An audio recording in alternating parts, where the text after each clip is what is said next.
Contact between stars, UFOs.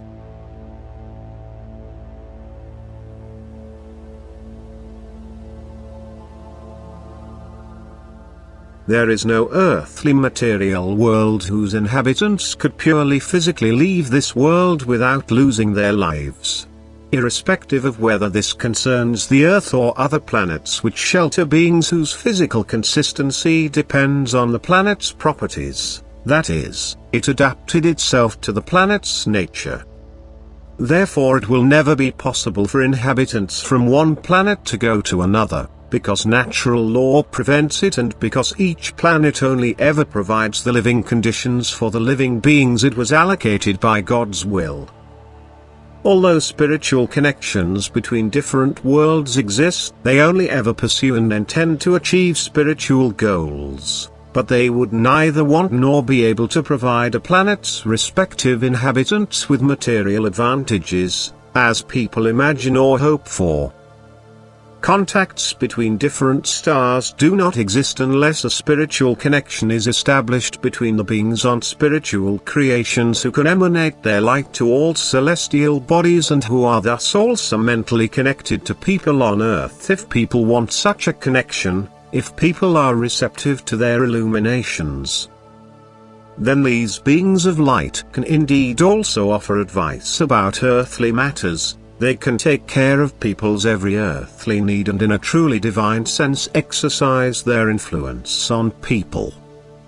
But to appear to people visibly will always be an exception in very special circumstances and for very special reasons, which should not be generalized by expecting or announcing a definite forthcoming mass appearance of such beings.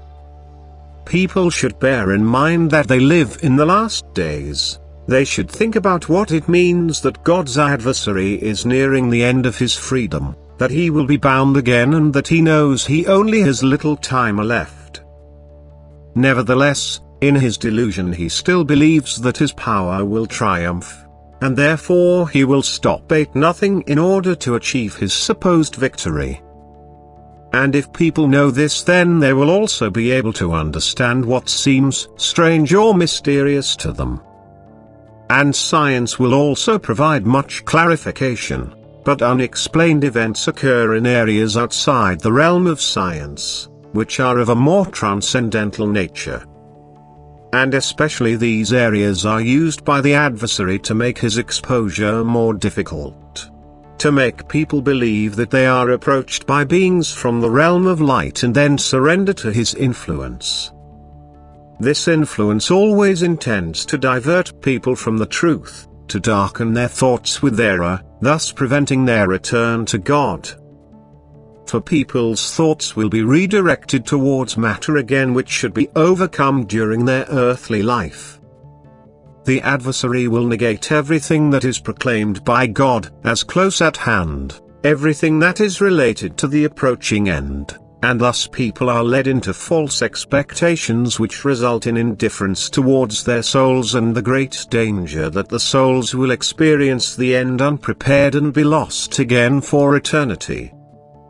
Unworldly-minded people will not fall prey to the adversary's artful temptations, for their focus on God and their desire for truth also guarantees that they think correctly.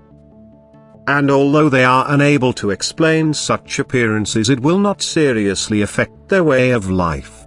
They steadfastly continue on their path until the end, always protected by the beings of light who prevent God's adversary to seize them. For in the final analysis it is a person's own will which determines whether and to what extent he lives in truth. Amen.